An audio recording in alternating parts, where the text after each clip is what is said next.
अस्सलामु अलैकुम वरहमतुल्लाहि वबरकातुहू। मुझे उम्मीद है कि आप लोग खैरियत से होंगे। आज हम लोग जानेंगे एक ज़रूरी मसला जो कि हमारे माशरे में बहुत ज़्यादा देखा जाता है। 10 बीवियों की कहानी सुनना कैसा है? 10 बीवियों की कहानी सुनना जायज़ है या नहीं?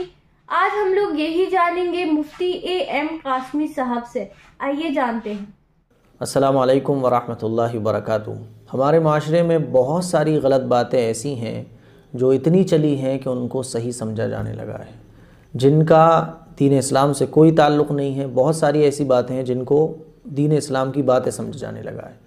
इसी तरह एक बात ये भी है 10 बीवियों की कहानियाँ पढ़ना।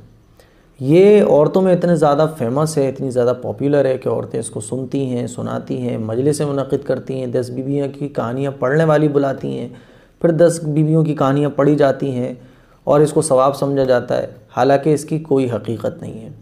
ना 10 बीवियों की कहानी बुज़ुर्गों से साबित, ना सहाबा से साबित, ना किसी हदीस से साबित, कोई इसका जोड़ तोड़ ही नहीं है।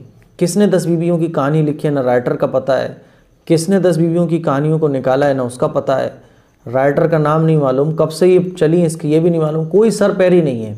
लेकिन उसके बावजूद औरतें इसको दीन समझती हैं, इसको सवाब का काम समझती हैं। याद रखिएगा 10 बीवियों की जो कहानियाँ हैं ये मनगढ़ंत हैं, इसका कोई वजूद नहीं है, न इसका सच्चाई से कोई ताल्लुक़ है। ये मनगढ़ंत कहानियाँ हैं। और अजीब व गरीब बात यह है कि हम लोग 10 रुपये की चीज़ भी अच्छी ख़रीदना चाहते हैं। एक मक्खन का पैकेट भी हम लोग ख़रीदने जाते हैं तो ब्रांडेड लेते हैं कि भाई ब्रांड का चाहिए, कंपनी का चाहिए। 100 रुपये की चप्पल भी ख़रीदने जाते हैं तो कंपनी की चाहिए, लोकल नहीं चाहिए, अच्छे तरीके से देख कर लेते हैं। लेकिन दीन की चीज़ें, दीन के नाम पर जो चीज़ें चलती हैं हम उनको आंख बंद करके फॉलो करना शुरू कर देते हैं। अब ये चीज़ें चलती क्यों हैं इसका मैं जवाब बारहा दे चुका हूँ कि जो इस्लाम के दुश्मन हैं वो कभी ये नहीं कह सकते कि आप इस्लाम को छोड़ दो, क्योंकि कोई भी मुसलमान इस्लाम को छोड़ने के लिए तैयार नहीं है।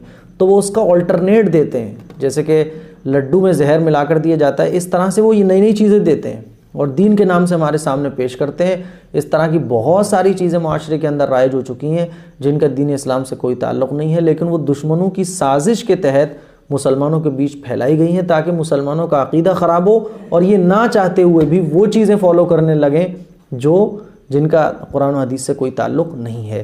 तो 10 बीवियों का कोई वजूद नहीं है, इनका कोई सर पैर नहीं है, इनका कोई सबूत नहीं है।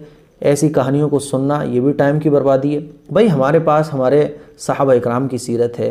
हज़रत आयशा रज़ी अल्लाह तआला अन्हा, हज़रत फ़ातिमा रज़ी अल्लाह तआला अन्हा, इनकी सीरत है। हुज़ूर अलैहिस्सलातु वस्सलाम की सीरत है। सहाबियात की सीरत हमारे पास है। तो ख़वातीन को चाहिए कि सहाबा इकराम की सीरतें पढ़ें, सहाबियात की सीरतें पढ़ें, बुज़ुर्गान दीन की ज़िंदगी के बारे में पढ़ें और हुज़ूर अलैहिस्सलातु वस्सलाम की ज़िंदगी के बारे में पढ़ें। लेकिन इसको सब को छोड़ छाड़ के जो इस्लाम को ख़राब करने वाले लोग हैं उन्होंने 10 बीवियों की कहानी पकड़ा दी। अब ख़वातीन इसी को सुनती हैं, इसी को पढ़ती हैं। याद रखिएगा इस तरह की कहानियाँ सुनना जायज़ नहीं है और इस तरह की कहानियाँ सुनाना जायज़ नहीं है। इस खुराफाती चीज़ें हैं, इनका कोई वजूद नहीं है, कुरान और हदीस से इनका कोई ताल्लुक़ नहीं है। इसीलिए आज ही से जो हमारी बहनें अनजाने अनजाने में इस तरह की कहानियाँ सुनती है, सुनाती हैं, वो बिल्कुल इसे ख़त्म कर दें और हुज़ूर अलैहिस्सलातु वस्सलाम की सीरत, सहाबा इकराम की सीरत, इसको सुने और इसको सुनाएं। माशाअल्लाह मुफ्ती साहब ने बहुत अच्छे से बताया कि 10 बीवियों की कहानी सुनना या सुनाना जायज़ नहीं है और कुरान हदीस से इसका कोई भी ताल्लुक नहीं है। उम्मीद है कि आपको ये क्लिप पसंद आई होगी। इस क्लिप को शेयर करिएगा, दूसरों तक पहुंचाइएगा। अस्सलामु अलैकुम वरहमतुल्लाहि वबरकातुहू।